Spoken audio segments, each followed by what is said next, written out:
All right, everybody, welcome back and bear down.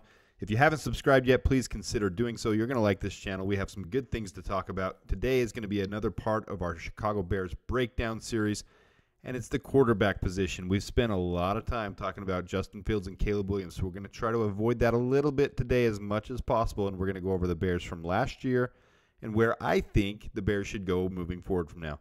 That's no secret to anybody that's been watching the channel. But we are going to go over the reasons why, and this video might help people to understand why I am backing Justin Fields and why I think it's the smart and logical decision for the Bears to keep moving forward with him in the future. So just like every other video we do on our Bears breakdown, we're going to start with the current roster.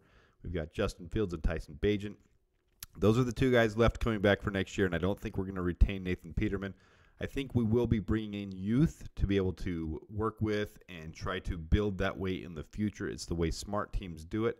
So I do see us picking up a young quarterback in this year's draft, whether it's late round or in undrafted free agency like Tyson Bagent last year.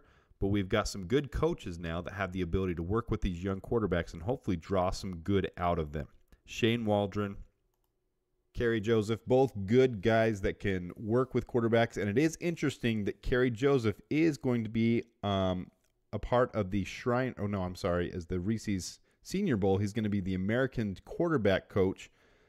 He's going to be directly working with Joe Milton, Michael Pratt, Spencer Rattler, and Bradley Carter. So he'll be working with those four guys that all should be round 4 or later, day 3 at least, quarterbacks or undrafted free agents that those guys can come in and work with and be able to develop some of these guys in the background to develop that depth that teams have and that they like to be able to have for the future. So these are some statistics I like to use in evaluating quarterbacks, and no, not every one of them is positive on Justin Fields. So everyone who thinks that I'm just completely blind for Justin Fields, that's not true. I just see where the team is, what they've been saying, what they want and expect from him, and what the rest of the team is built up like around him right now. So let's go over what some of these statistics are. All right, so first there, NFL, that's NFL passer rating. Next would be adjusted completion percentage, and I think this is much more valuable than completion percentage because it takes into considerations the things that weren't the quarterback's fault. So it's completions plus the drops, where they were aimed, how on target they were. So that's important to me when I'm evaluating the quarterback. It's not just what their completion percentage was, but what their adjusted completion percentage was. The next ones are going to be their PFF grades. That's the passing grade, the run grade, and the overall PFF grade. And then the rank that they had among all the qualified quarterbacks in the NFL at that position. So you can see Justin Fields, according to the PFF grade, was only 21st out of 39th of all quarterbacks. All right, so let's move next to their contracts. As we know, Justin Fields is coming to the end of his contract, $6 million this year, $3 million of the left owed to him. And if we do extend the 5th-year option to him, it's going to be about $22 million in 2025. Tyson Bagent was an undrafted free agent. He's very cheap. He'll be a restricted free agent at the end of that 2025 year, which just gives us some more rights to him to be able to qualify or to be able to match offers and to be able to make sure we retain him if we love him and we want to keep him as a Chicago Bear. All right, next we're going to go to where we are on our offensive chart right now. You can see Fields is a green grade, so he is a positive. That is a good thing. So he's in the right place for what we need from a quarterback. But most importantly, this is where I want to get to. All right, let's break this down, this little chart right here. All throughout this year, everyone talked about what Justin Fields needs to do to stay the quarterback of the Chicago Bears. And this is probably the most important thing I can show to fans that want to see, did Justin Fields progress? Because that's all that Ryan Poles and Matt Eberflus kept saying was, well, when they were in the press conferences, reporters were honestly annoying about it. What does Justin Fields need to do to maintain his job, to show you what he needs to show you to be able to be the quarterback in 2024? What does Justin Fields need to show you? And they said very specific things, but in a very blanket way most of the time. We need to see improvement. We need to see progression. When reporters press them on that, we need to see him take care of the ball. We need to see the sacks down. We need to see turnovers down. We need to see him progressing in different aspects. So here is a very basic breakdown of what Justin Fields has been through in the first 3 years in Chicago. And we're going to get through how he's been hampered too, but we've kind of nailed that a lot. This team does have the 24th ranked line. He's hurried and pressured more than almost any other quarterback. He does have some handicaps laid on him, but what is he doing personally with those handicaps to show them that, hey, I'm a fighter, I'm a leader, I can work through this? All right. Number one is poor passing percentage. Attempts, that doesn't really have much to do with his progression. And that's just going to happen in a season. He's going to attempt passes. Poor passing percentage. And poor passing percentage is essentially passes that are ill-advised. Passes that are graded as passes that he should not have made. Okay, so in his rookie season, that's normal to have an above 20% poor pass percentage as a rookie. That is very normal. 21.1%, that's not bad. 15.7% is actually a very good grade where he's at in year 3 and period for anybody. 15.7% poor pass percentage is very normal. 1 out of 6, 1 out of 7 passes is a poor pass. That's actually very good for the NFL and the competition level that you're facing. All right, adjusted pass. And the thing to point out there is look how it's gone down every year. So it's going down in the areas it needs to go down. Well, look at his adjusted completion percentage. It's going up every year. 66.9%, 71.7%, 74.3%. All right, the next one, P2S percent. Now, a quarterback can control what they do when they are pressured. They can't control how many times they are pressured. So Justin Fields was pressured second most in the NFL, only behind Geno Smith this year. But what a quarterback does when he is pressured is the important thing that they want to see. So Ryan Poles and Matt Eberflus said they want to see him bring his sacks down. Well, he did that this year, but the thing you really want to look at is the pressures that turn into sacks. So his rookie year, 23.8% of those pressures turn into sacks. Last year, 27.1%. This year, he brought it down to 19.3%. And the reason he was able to do that is these two kind of correlate with each other. Thrown away percentage is how many times he throws away the ball to get rid of it to avoid a sack. And so you can see that correlates really well with his progression. So he threw away 8% of throws this year, so 1 out of every 12, 1 out of every 13 to avoid a sack. That's more than he's ever done it. So that's a positive thing when they're evaluating him and looking at him and saying, all right, does he have the intelligence to not just take this loss of yards, not just eat it, not just run every time? Can he throw this away in a situation where it needs to be thrown away? Well, his pressures that turn into sacks has come down, and he's throwing it away a little bit more. So, of course, throwing it away is not a positive thing, but when you correlate those two together, that's a good thing. And BTT is big time throw percentage. Sorry, a little cough. BTT, a big time throw, a pass. Okay, let's look at the official definition here. Let me look at it. A pass with excellent ball location and timing further down the field and or in a tight window than others. 5.5% is actually a very high percentage. Let's compare him to the rest of the NFC North.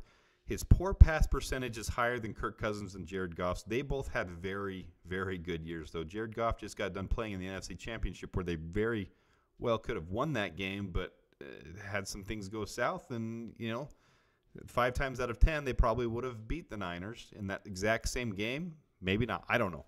But either way, Jared Goff had a great year. Hurried percentage, look how much less all 3 of the other quarterbacks in the North have been hurried compared to Justin Fields. Adjusted completion percentage, Kirk Cousins and Jared Goff are very good quarterbacks. We're comparing them against great quarterbacks here. Jordan Love, lower. Line rank, all of them have top 10 lines, which is awesome for them, not awesome for Justin Fields. So this is where you have to take context of where the rest of the team is around the player. Justin Fields is obviously playing. His personal stats and progression is up there with the rest of these guys, but he's got a much more difficult situation, and he's still throwing less poor passes than Jordan Love, and he's got a better adjusted completion percentage. There's a lot to take from these things, guys. If Jordan Love was on the Bears, my personal opinion is the Bears probably would have won 3 games this year. Now, that's controversial, and I get it, but I'm not just looking at 1 or 2 things. I've watched Jordan Love all year. This isn't a Jordan Love bash video, but he is not as accurate. He's constantly, all the way from preseason when he couldn't even throw the ball into a net. Like he couldn't, on 10 attempts, he couldn't get it into the net. on this last game where they lost, I called him throwing a pick to lose the game.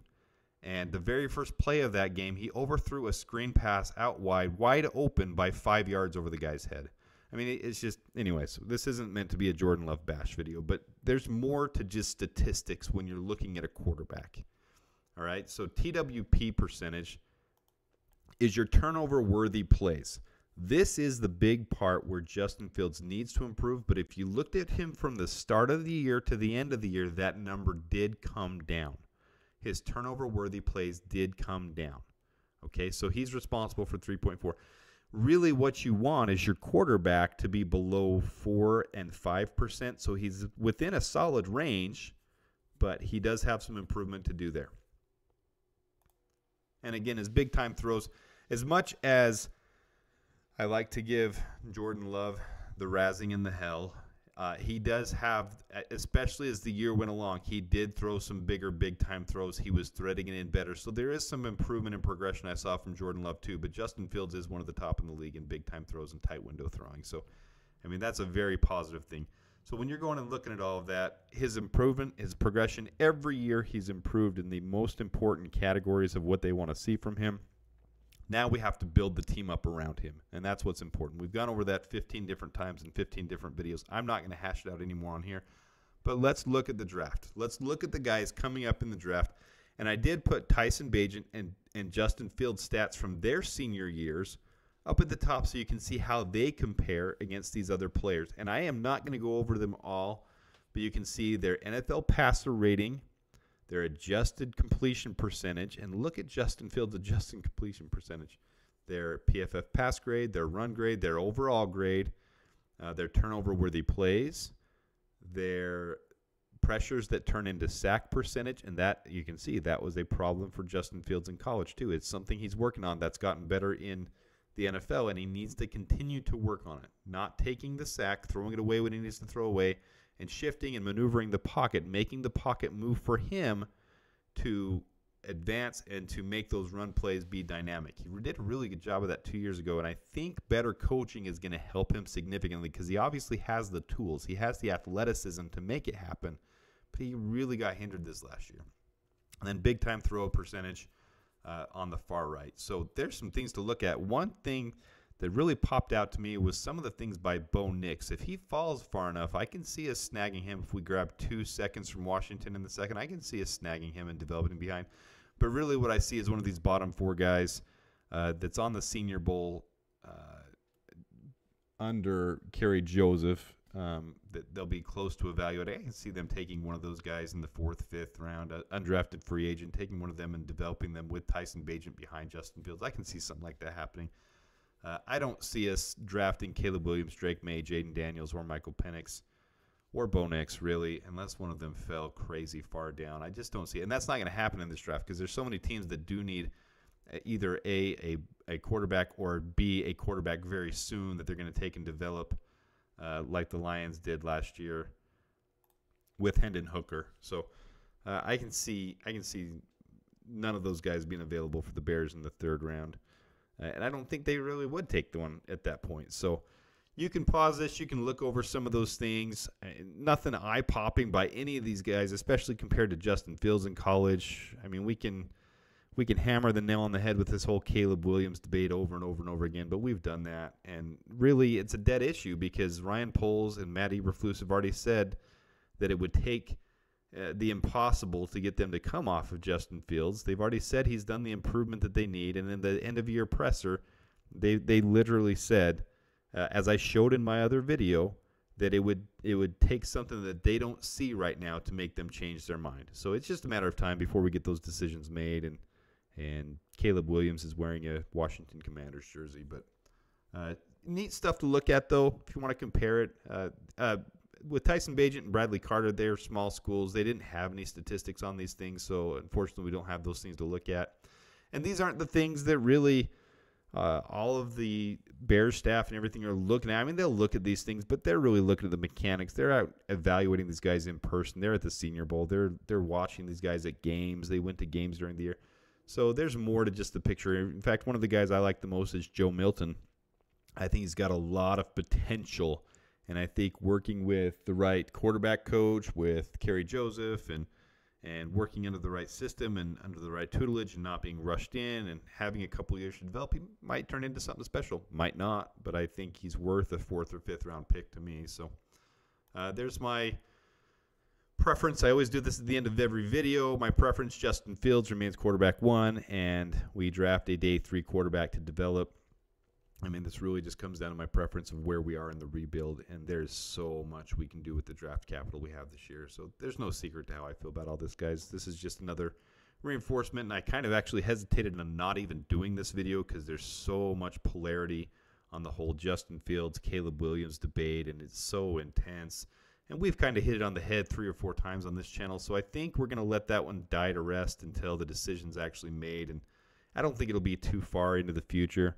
Be here in a month or so, maybe even right after the Super Bowl, like last year, where polls came out. Once the staff is all set and they do a press conference, and I don't think the decision's going to be too far out. And really, it's not going to be a shock to anybody who follows this channel. It's going to be a shock to some of those diehard Caleb Williams fans that don't see things clearly with what Caleb Williams is really doing and what he is as a player and his height and all the other stuff. But I digress. Anyway, so this is my Bears breakdown quarterback.